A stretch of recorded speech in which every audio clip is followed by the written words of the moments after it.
Hi, shepherds in arms and spirit. Meet your new friend. It may not look like it, but with time and gentle handling, we'll get your sheep eating out of your hands. If you're like most folks, your first sheep are going to be pretty feral. And that's okay. It's something we can work with. If you're looking for some tips that have worked for me in taming down, befriending, and gaining the trust of sheep, well, you're in the right spot. So first off, sheep are prey animals. By nature, they operate on varying degrees of alertness and perceive threats. Humans often operate from a predator mode through body language, vocalizations, and overall interspecies communication. It can be very intimidating for sheep who aren't quite sure if you'll reach over and eat them. So first off, let's discuss recognizing the signs of a frightened prey, relaxed, trusting sheep body language, and the signs of human body language. Signs of fear in sheep are tension around the eyes, throughout the face and mouth. Their ears are forward, alert. When you try to approach the sheep, they may hang their head low, their bodies tense, ready to leap at a moment's notice, or they're on the other side of the pen. Relaxed sheep, in contrast, have a soft gaze. Chewing cud, their ears are relaxed in a neutral position. If you're in the pen with them, they may be comfortable enough to take their eyes off you, graze, nibble hay, and drink water.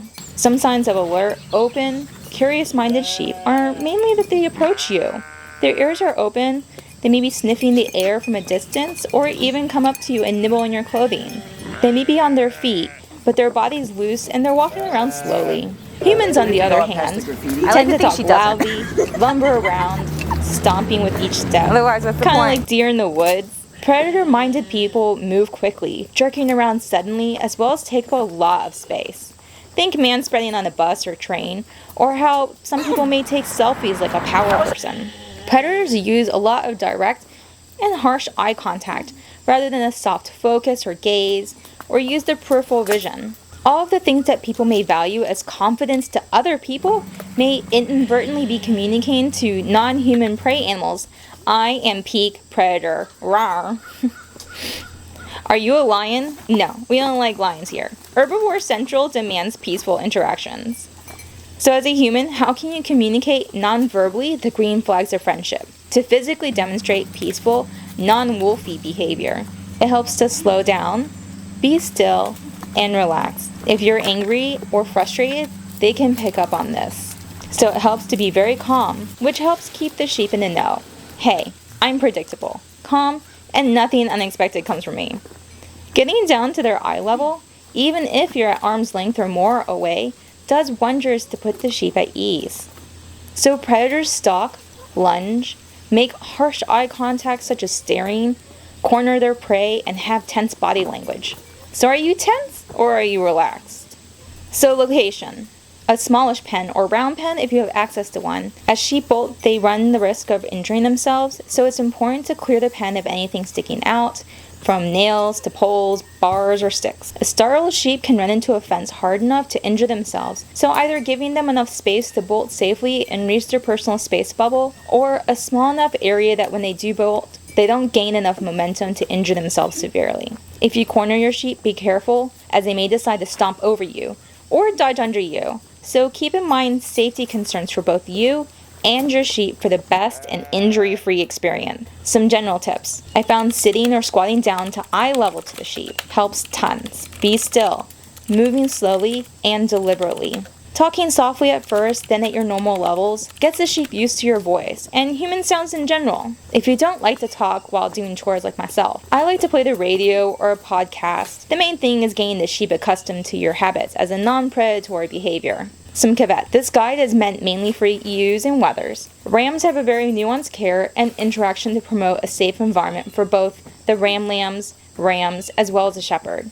I am currently working on a video on rams specifically, but in the interim, don't ever pat a ram on the head. It can encourage butting, disrespectful behavior, and lead to a problem down the road. I don't feed treats to rams, and I don't recommend to as well. With rams, it's important to establish yourself as the guardian of the flock rather than the subordinate, in which a ram may wrongly interpret your well-intentioned actions as subordinate behavior, to such a point as to correct you, as rams do, through butting and other gestures. For heritage breeds such as Barbados or Cracker sheep, as well as some other breeds, they were bred to be fiercely independent, on high alert, so it can take some amount of time to get them to gain your trust, if at all. They may not come readily for cuddles, let you pet them, and if you do manage to tame the ewe, each lambing season, there's a chance to have feral lambs and repeat the taming process again, even if the dams are docile. For some breeds, handling them with minor drama is all you may ask for or need. Some breeds are better suited for a beginner who wants something easy to handle, and there's lots of breeds of sheep out there, enough to fit everyone's needs, and new breeds are being developed. With that in mind, let's begin. Let's divide the befriending factor into 3 tiers of approachability: super skittish, arm's length, and eating out of your hand. Super skittish. In this group, the sheep may keep a distance of 10 feet or 3 meters away or further.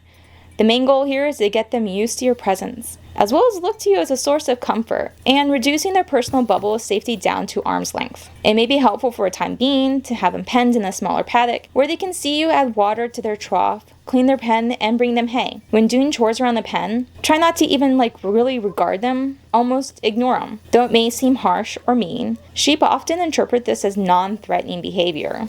You're not interested in eating them. You're cool, they're cool, it's your territory, it's theirs. In human terms, it looks like FOMO, but it's a relaxed way to show them who you are. Get them accustomed to your body language, scent, and voice. Bringing them feed and hay is a great way to bond with your sheep. They may not approach you at first, but doing this while they're watching and judging you is great. Another exercise that has worked well for my super skittish sheep is feeding treats such as branches or long grasses that are 3 to 4 feet long or a meter long. It's something recognizable to a sheep as a treat. Plus, it gives them the distance that they may need to reach towards you, but not too close, and still get that payout in the end. I like to shorten the branch or the grass over time, and before they know it, they're within a meter or a couple feet of you. It may take weeks or months of practice to get them to the point where they can get within arm's length of them. But that's okay. Each animal has their own comfort level. This process helps get them comfortable to coming up to you, which will lead us to the next tier, arm's length. Once in arm's length, they may begin to be curious about you by approaching you from behind, try to grab a sniff of you, and if you turn around, bolt off. They may allow you to come closer to them, sit nearer to them before they startle. It may help to include some high-value treats such as sweet feed, made for sheep, animal crackers, or digestive biscuits. Placing the treats in the palm of your hand, keeping your hand open just so you don't accidentally get nibbled, with your arm extended, sitting and waiting for them to approach you. Keep your body language in mind with slow and steady movements. Once the sheep are comfortable eating from your hand, you can try to reach around with your other free hand to give them a good scritch. Not all sheep will accept this right away. In fact, most of the sheep I've worked with, it took many repeated attempts to get to the point of touching their face. It takes a lot of trust for your sheep to let you touch their face, so this is a good sign. Some more activities to help reinforce your bond with your sheep are approaching them while they're eating hay and gently giving them a good scritch on their flank. Some fun activity to do with your sheep are taking a hike around your pen with them, getting them used to seeing you in different times of day, different weather conditions, as well as situations, since we're working on desensitizing them. The next and last tier is eating out of your hand. So maybe you thought it ends with once they eat out of your hand. Well, I have news for you. Let's up the ante by getting them accustomed to you touching their legs and hooves. Maybe reach in for a good belly rub. Some sheep have super high reward scritch spots. For horned ewes, this may be at the base of the horn or in between the horns. Other points are around the edge of the ears. Sometimes they get ticks in there, so it's helpful to get them used to handling all over their body. Your vet might be surprised at how at ease they are, or not. Sometimes they pick favorite people and hate the rest. If you're looking to train your sheep to pull carts, pack, or perform tricks, gaining your sheep's trust is a perfect gateway to more sheep-oriented activities. A lot of folks who don't have a herding dog or working dogs have a special call or cue to call the sheep in, such as a shake of the bucket, which may accidentally cause your sheep to stampede towards you. Once they learn the rattle of pellets means good things to come. But be forewarned, once you gain the trust of your sheep, no longer will you step outside your door without the bleat of sustenance. You will live in fear with every shut of the car door. A roar of baas and maws ensue for more snackums. I heard a shepherd once say that sheep teach you patience and bring peace to your life. You have to slow down, if only momentarily, and let them come to you. Give them the precious gift of your time, and they'll give you happiness. So it may not look like it yet, but with time, patience, and gentle handling will get your sheep eaten out of your hand. Whether you're in the heart of the countryside or dreaming of open pastures, Remember that befriending sheep is all about patience, understanding, and a good dose of snacks. So next time you find yourself passing by a flock of these adorable creatures, go ahead, roll down your car window, and scream "Bah." You never know, maybe you'll hear a "Bah" back. Don't forget to like, comment, and subscribe. And for today's comment, let's leave your favorite snack emoji. If you made this far, thank you so much, and I appreciate you.